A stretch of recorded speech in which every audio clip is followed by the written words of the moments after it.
Good morning. Morning. Buenos dias. So it's the last Friday of the month, which means we're going to review the market. I'm Rachel. Tim. Gentlemen. All right. So things are getting crazier and crazier out there. I'm going to share the numbers for May. Oh, well, first, actually, Grant, let's talk to you. Yeah, looks like a Okay. Let's hide this guy. Let's hide this guy. Let's hide that turn guy. Grant loose on everybody. Not Grant. I don't know if you want to do that. So yeah, the last month, as far as like the mortgage market and interest rates, they've actually somewhat improved. Like they got a little better. We're definitely still seeing. If you're in a government loan situation, like a VA loan or an FHA loan, we're seeing mid to high twos with good credit. You could be in the very, very low threes, depending on your credit score with a conventional loan. But they actually improved a little bit. Inflation is going to be a major thing that's going to hit. That's hitting already, but. Yeah. So it's definitely a time to take advantage of these low interest rates because as inflation hits, the rate of which you borrow money will be less than the inflation that hits. So it's like virtually almost borrowing for free. So I mean that's the thing we're seeing now. I don't know about you guys, but I'm seeing a little bit more movement in the purchase market. Seeing a little bit more reasonable offers getting accepted. Whether it's asking price, government loan, no appraisal gap getting accepted, where before it was just kind of like it was very discouraging to have a borrower that was putting 5% down because you thought they probably didn't stand a chance. So I'm seeing a little bit. I agree with that. I feel like we're seeing an increase in inventory, which is helping. But I think that we're seeing a lot of buyers who are like, I need to breathe, and they're kind of backing away. Or you're seeing a lot more people feeling uneasy about the economy and, not so much what their mortgage is going to look like, but what are their utility bills going to look like? What are their groceries going to cost? How much money are they going to be spending on gas every month? And it's almost like people are breaking a little bit more. I feel like they're pausing and saying, let's hold off right this second and see kind of where the economy goes. Yeah, and I think what I've noticed on some of the list price, and we have a couple systems that we can look at, like automated systems that give us an idea of where they think the value of a home would be. And so I think I got one. One was offered at list price, got accepted at list price. Nothing crazy, 10% down. So it wasn't like nothing too insane there.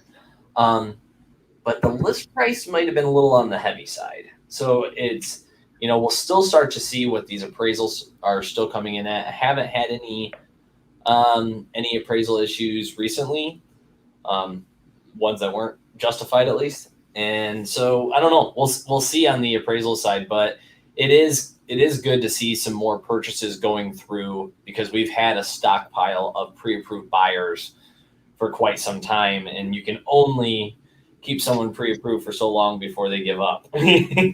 Yeah. So yeah, I think if you are one of those people that maybe was really discouraged, over the last couple months, you might want to give it a shot again. And the rates are still really low, so like affordability is still really good for the time being, assuming they don't have any concerns about their jobs and stuff like that. But now tell us a little bit about, I know that Fannie Mae and Freddie Mac kind of tightened up some of their guidelines. What does that look like? Assets are really important. If you are using all your liquid assets and you have a higher debt to income ratio or a lower credit score, and you don't have reserves, so reserves would be any money you have left over, including even a retirement fund, after your down payment and closing costs and everything, what is left over, and they use it in months. So months of reserves, like how many mortgage payments could you pay with the reserves that you have? And we find that the ones that really get a little bit more beat up are definitely the sub 700 credit score conventional deals, that are using pretty much all their liquid assets for the transaction. So a lot of times it's like, hey, I can get a deal to go through 5% down with reserves, but I can't get it to go 10% down because they're using up all their money. And so it's just important that if you have been pre-approved for a long time, to make sure you talk to your loan officer and make sure that you still are, because there are changes being made. So you have a higher debt to income ratio, lower credit score, maybe not a ton of liquid assets. It's definitely harder now than it was maybe at the beginning of the year. Yeah, which I think I'd rather see it go in that direction. I'd rather see them tighten things up than loosen things up, because we all know what happens when we have subprime lending, right? Oh yeah. And I don't think it was too crazily out of control before. Right.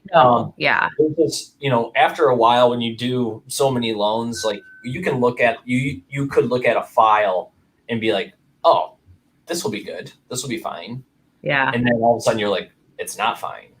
And you're like, so you got to kind of reset your mind of like what a good DTI looks like, what a good score looks like, what type of assets, So before it was like, okay, the DTI is below 45%, credit score is above 680, has 1 month of reserves, and all of a sudden you're like, whoa, that doesn't work now? Like 6 months of reserves, or you need to have a lower DTI.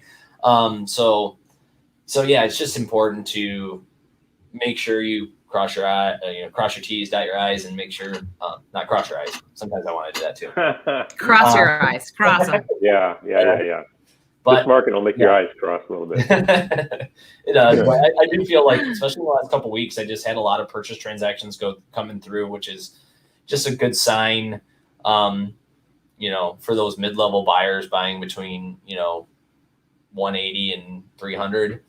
To start seeing some of those offers getting accepted feels good. Yeah, for sure. Have you heard any buzz on, are interest rates expected to change at all? I don't know if anyone really knows what's going on, because it's like what should happen doesn't happen, and what does happen shouldn't happen. But right now, I think it's gonna stay pretty steady. I don't really foresee anything crazy, because if you have interest rates skyrocket at the same time of inflation, you'll have a big issue there. So a lot of times the Feds keep the rates low to counteract inflation. So, I just think it's going to be people understanding what their monthly budget looks like now. Most of us here probably drive cars that take gas. We all know that we used to be able to fill up a tank for like $35 and now it's like 70. So, there's definitely a lot of families where that's gonna affect them. And I think the cost of food is going to play the biggest role in affecting people, because like even I was having coffee with a friend last week, and I think her cousin or something owns like they are butchers or whatever, right? Yeah. They sell, meat, and sent out a thing saying beef prices were going up like 40% because of the cost of grain, the cost of corn. So it's like this, residual effect of these things raise, everything's going to raise. And I think food is, if you don't have a family, you have no idea how much money you're saving, because groceries are, the prices are insane, and that was before the inflation. So I can only imagine how much it's going to affect people's $200 budgets. You're like spending $200 a week, feels like, on groceries. And then it's like, okay, well, you got to go to places, start going to places, that are like, Aldi is a great store that tends to be a lot cheaper. Like I could put a lot more in my cart in Aldi, but there's still stuff I got to go to, Meijer for maybe. Yes. But so, we actually, my husband and I, just last couple days ago, were saying time to go buy meat in bulk from a butcher and stop paying the ridiculous grocery store prices. Yeah.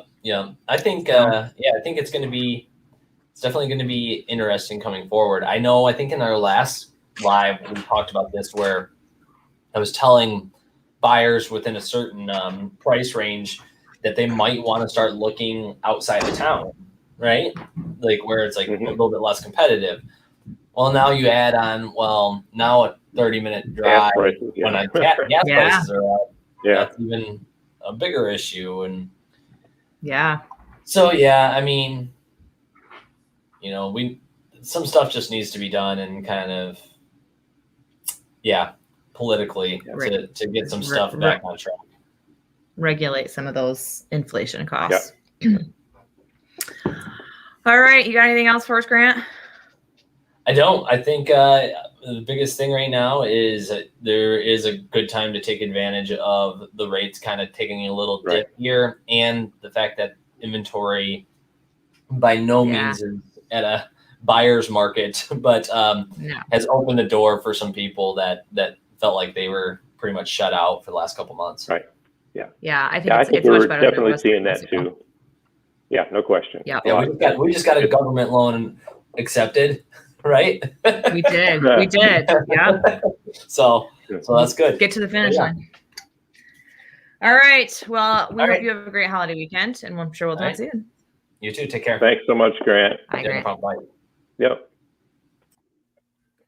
Okay. Let's talk numbers. Yeah. Okay. I'm going to make this big. Okay. So. Big difference. Last year. From May 2020 to May 2021. Yeah. Huge. Now we talked about that. How, perspective, right? Context. Yep. Last year, May 2020 was really when we initially started to see where we slammed on the brakes for COVID. Everything started to get shut down. So everybody's world got kind of turned upside down a little bit. So you see in the market, everybody said, I think I'm going to hold back here. Fast forward to this year, we can see how we've come out of it, and that this year compared to last year, drastically different as far as volume of homes, days on the market, meaning that it's a hot market. And then of course, average sale price is another subject altogether. It's up 30% from a year ago, which is really astronomical when you consider everything. Can you hear me?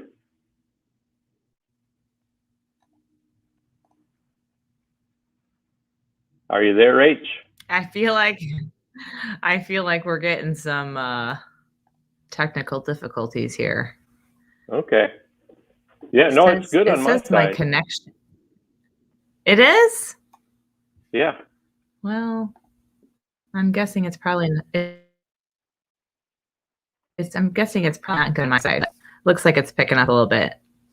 Okay.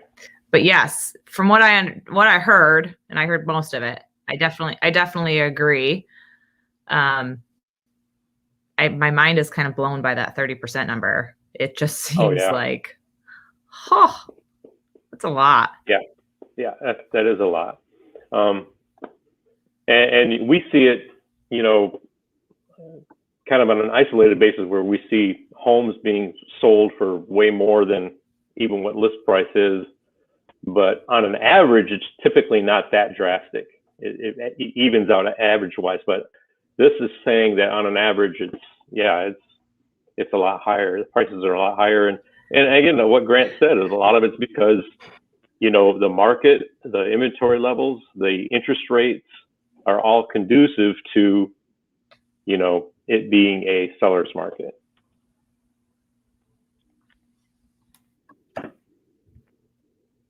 Yeah, no, I agree. I feel like in terms of month to month, we've got 30 more this month than last month, but as far as days on market and dollar amount, we're, I guess $1,000 high, but that can also be swayed by one listing. You sell one listing and, that's maybe a $2 million home. It can bump that number up, but I feel like, as far as sold and days on market, we're kind of in the same ballpark. The sold is encouraging. Obviously, that kind of goes in line with, we're seeing more listings. We're in the spring market, going into summer market, and hopefully we can maintain that that upward trend of more listings, because it's better for everybody, even for sellers, because most sellers that are selling, they're selling to go buy something new. So it helps on their purchase. No. And I think what Grant said was, plays into this too, is that with the rates being so favorable, and we're starting to see maybe a little bit of inflation come into play. But what that's saying is, before, inflation does need to be a concern, but it's not a major concern yet. So in other words, right now is a great time to make a move. While rates are low and inflation isn't a big issue. So I definitely agree. All right. Okay. Well, do we got anything else? We got our new Meet the Zeal coming out on Monday. Yes. Right? Those are a lot of fun. Yep, we've had a lot of fun with those, and just encourage people to go to the Rachel Gallegos Group business page, and we post those, and we go to our YouTube channel, the Rachel Gallegos Group YouTube channel, and you can see them all there as well. In fact, you can even see these episodes as well with Grant. You can see months past and see how we're moving along in the market. Yeah. So I think we're good. How it's changed from month to month. All right. Okay. All right. Well, we hope you all have a fantastic holiday weekend, and we'll see you next month. See you next month.